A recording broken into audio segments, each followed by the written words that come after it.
오늘 시간에는 반석 위에 짓는 집이 무엇일까? 라는 제목으로 하나님 말씀 증거하도록 하겠습니다.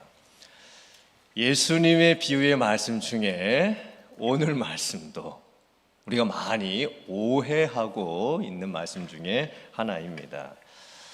또 본문의 말씀의 의미를 먼저 살피지 않고 우리의 삶에 너무 빨리 적용해 버리는 말씀이기도 합니다.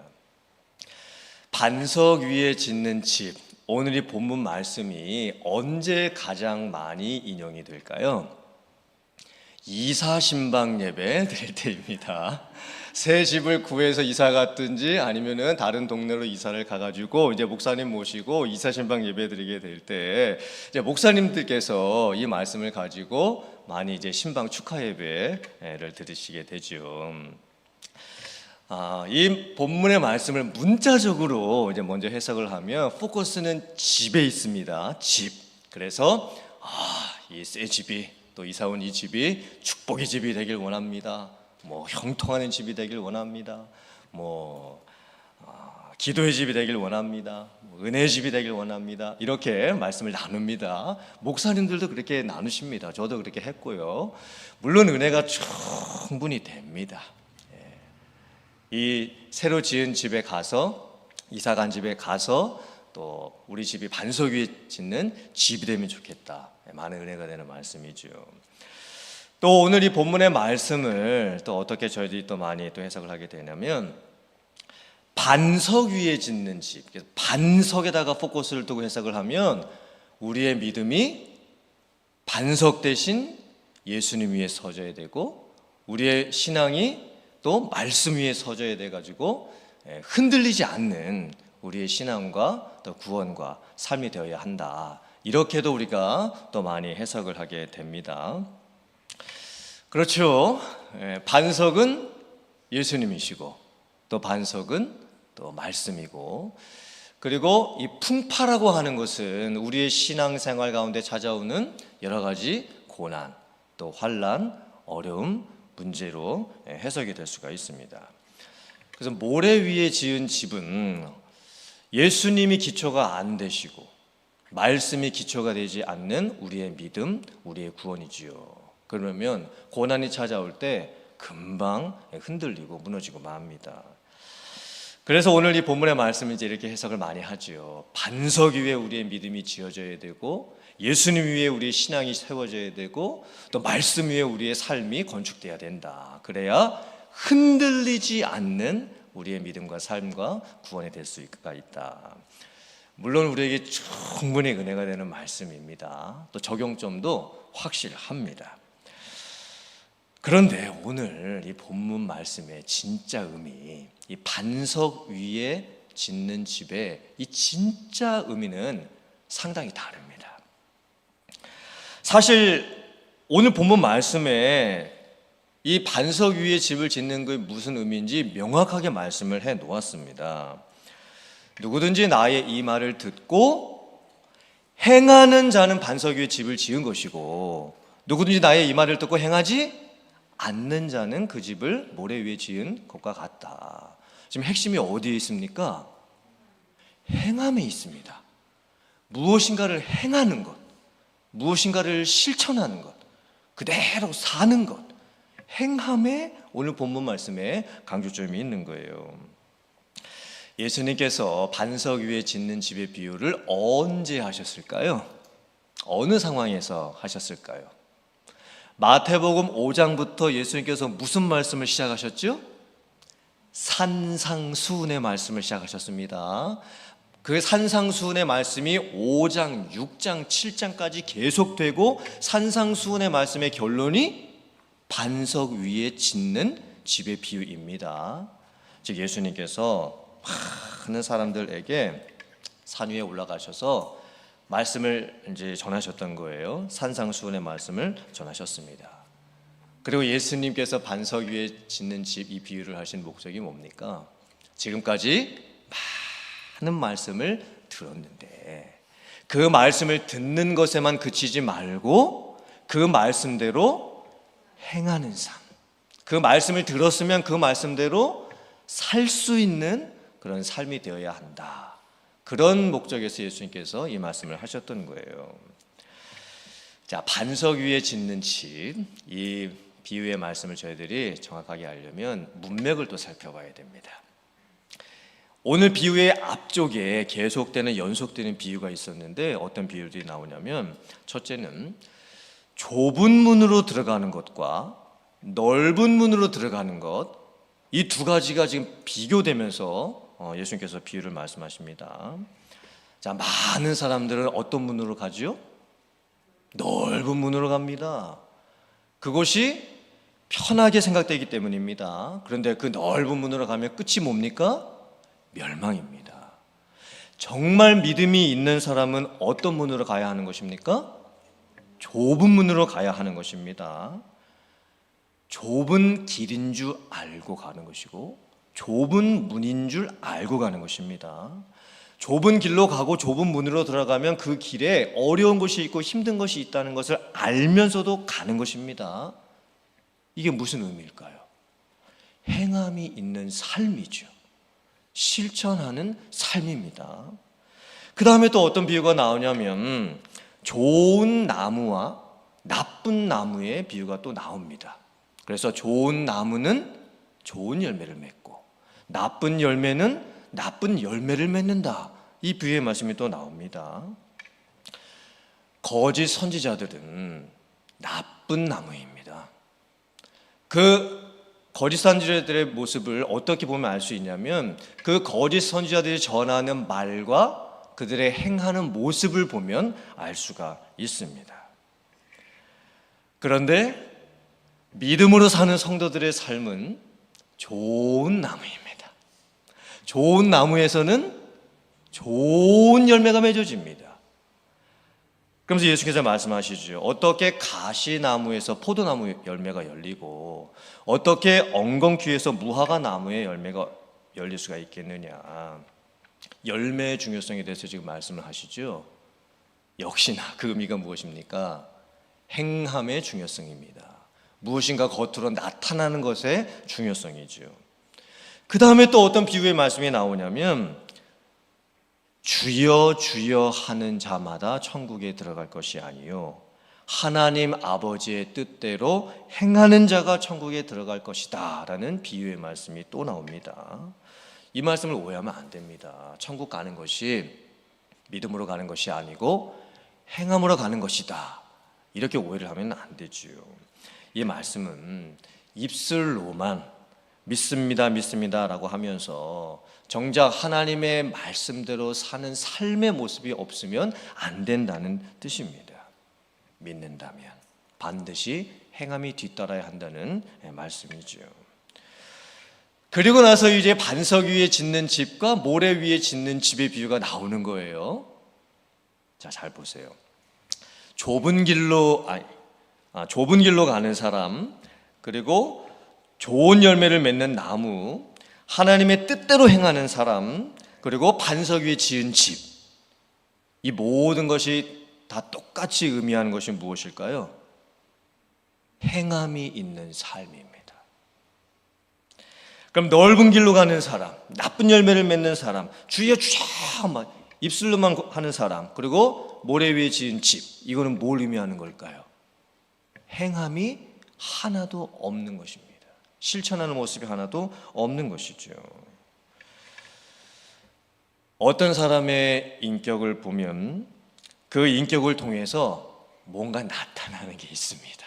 좋은 인격에서 좋은 삶의 모습이 나타나죠. 어떤 분들의 믿음을 보면 그 믿음에서 뭔가 나타나는 것이 있습니다. 정말 믿음 좋은 분에게서 나타나는 삶의 모습이 있지요. 그래서 그분의 삶의 모습을 보거나 그분의 열매를 보거나 또 그분의 행하는 모습을 보면 그 마음 또한 알 수가 있습니다. 오늘 이 반석 위에 짓는 집은요, 그러면 행하기만 열심히 해라, 뭐 실천만 열심히 해라, 그런 말씀인가? 그것도 아닙니다.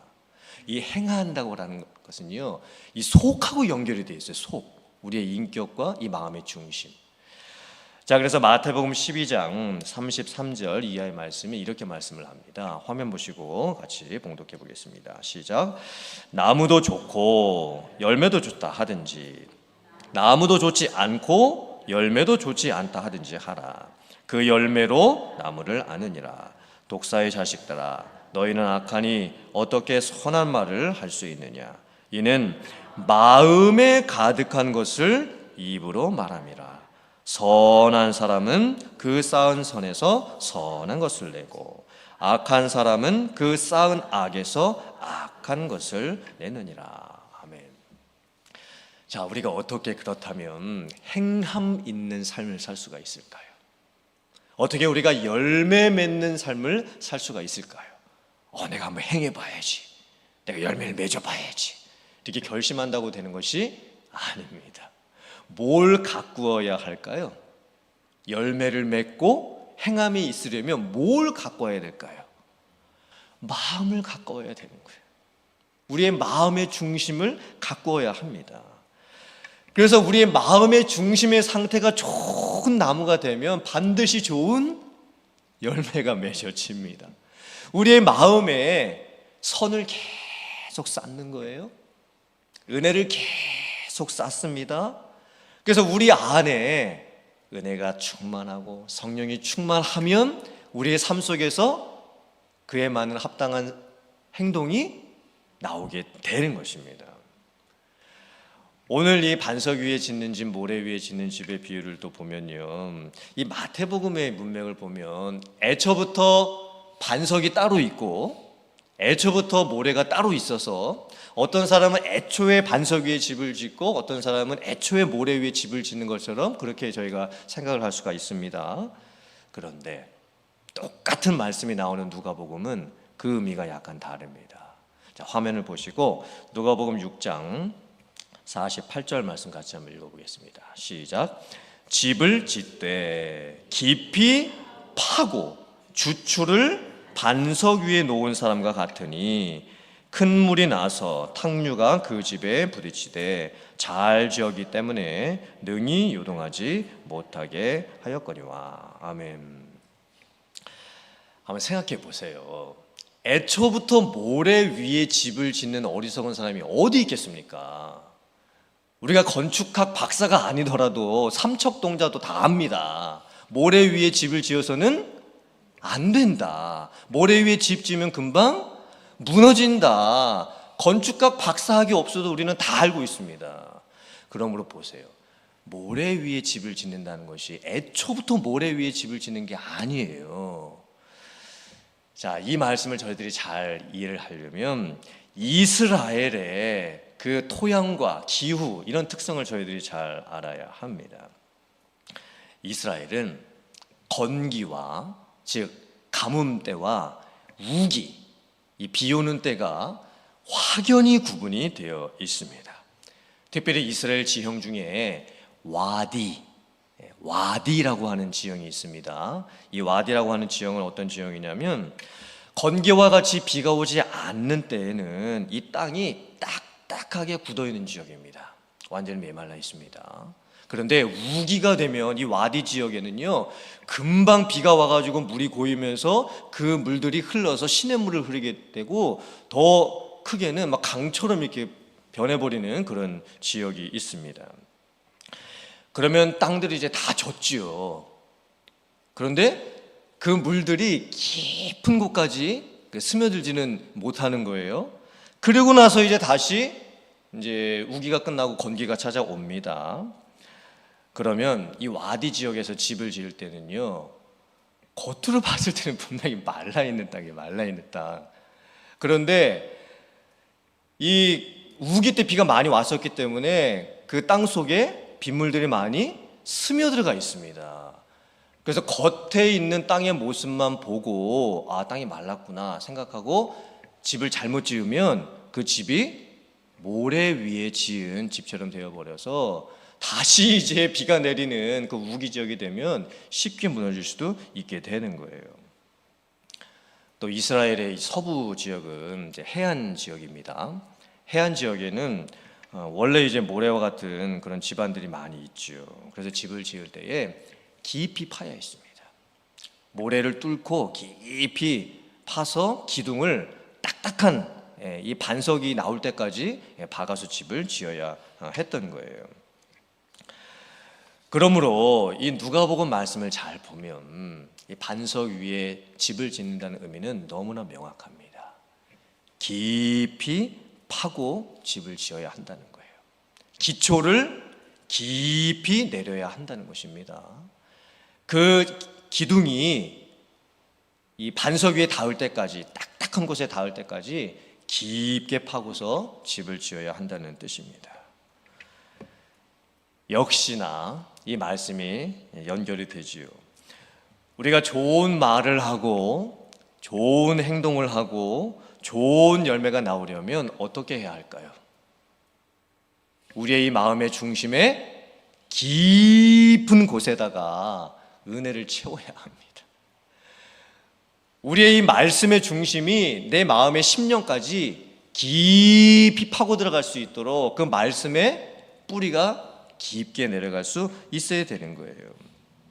그래야만 우리가 우리의 삶을 통해서 열매가 나타나고 행함이 있는 삶을 살 수가 있습니다. 오늘 이 말씀을 보면 행함에 초점이 있습니다.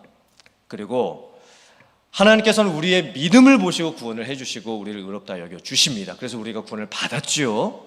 그런데 예수님 다시 재림하시고 우리가 심판대 앞에 섰을 때에는 우리가 행한 것에 대한 것에 대해서 상급을 받게 됩니다.